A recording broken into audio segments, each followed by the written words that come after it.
سلامونه و احترامات درنو دوستانو خپل وکړي چې ټول به روغ او جوړ اوسئ. دوستانو نن په تورنټو ښار کې اکثریت افغانان یوځای سوي دي او د دوبي رخصتي لمانځي. په کاناډا کې دغسې د لمر او د ګرمۍ ورځې ډېرې کمې دي، نو ځکه یو ورځ ټول افغانان سره یوځای کېږي او یو پارک کې صداقت یو بل وپېژني او خپل سات تېر کړي.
دوستانو په کاناډا کې هر سړی ډېر مصروفه وي،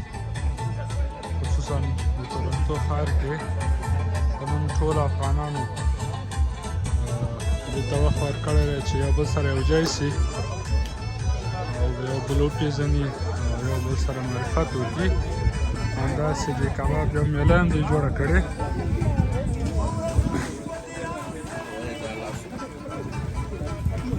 مشتبات څه دی کسی خان؟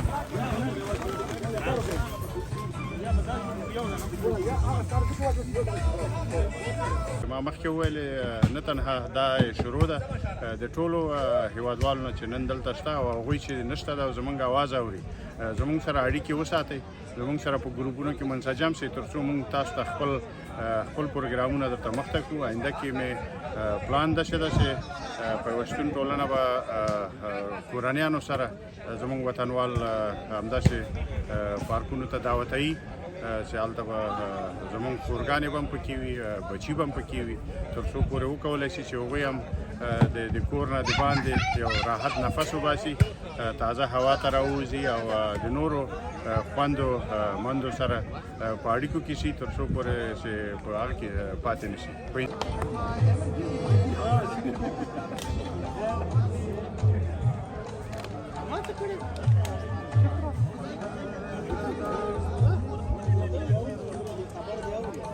څوک تازه چې دلته راځي، تورنټو ته راځي یا خارجي ملک ته راځي، نو د هغوی لپاره داسې پروګرامونه ډېر زیات ګټور دي او د هغې وجه دا ده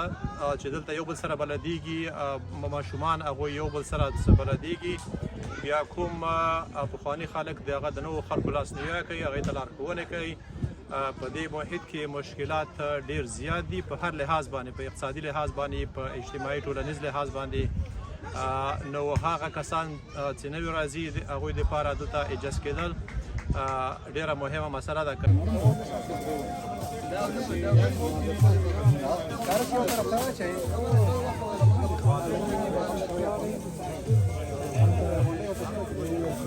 قوت د تنظیمولو د دغه قوت د سازماندهي لپاره ډېرې اړینې دي او خدای پاک دې دغه ټولنې ابادې لري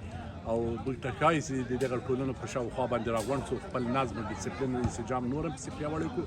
او په دغو ټولنو کې د افغانستان داسې استازولي وکړو چې موږ د یو ښه ښکاریانو په توګه د یو ښو اتباعو په توګه د یو ښو انسانانو په توګه له دې ټولنو سره مرسته کولی شو د خپلې ټولنې سره مرسته کولی شو او د افغانستان فرهنګي حیثیت د افغانستان کلتوري حیثیت او د افغانستان بشري رنګ په دغو ټولنو کې ښه ترسیمولی شو ښه یې ځلولی شو نو د همدې لپاره دغه ټولنې مؤثرې دي اغېزمنې دي چې دلته د پرتو افغانانو ترمنځ باندې یو سازماندهي رامنځته کړي تنظیم رامنځته کړي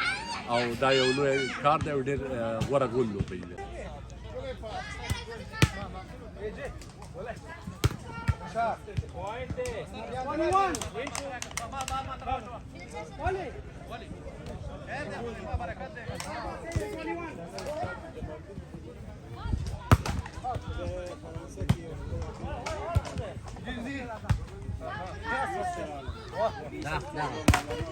آفرین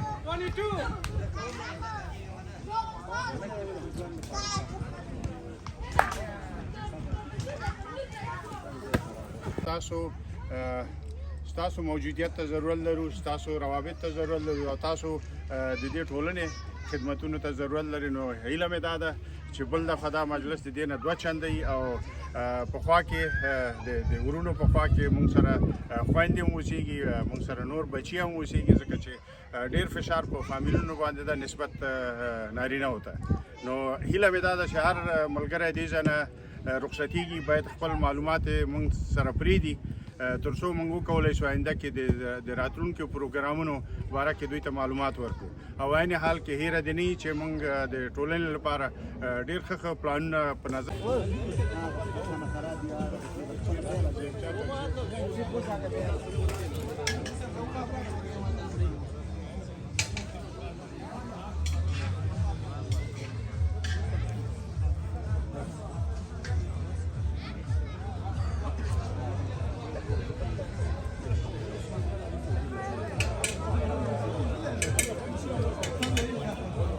دلته وپېژني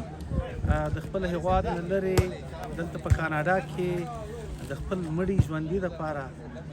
راشي درشي دپاره دیو یو ارتباط پول وګرځېږي د افغانانو او تاسو ته معلومه ده چې په وطن کې خو هر سړي سره خپل قوم قبیل تره زوی ماما زوی خو دلته افغانان چې رامهاجر شوي دي نو اکثرو خپلوان کورنۍ قوم پرېښی ده او دلته راغلي نو دلته دغه افغانان چې دلته دي دا لکه د خپل ورونو عزیزانو د قوم په حیث باندې یو بل سره مړی ژوندی وکړي او یو بل ته لاس ورکړي په سخته کې او په خوشحالۍ کې هم همدغسې یو بل سره اوږه په اوږه ودرېږي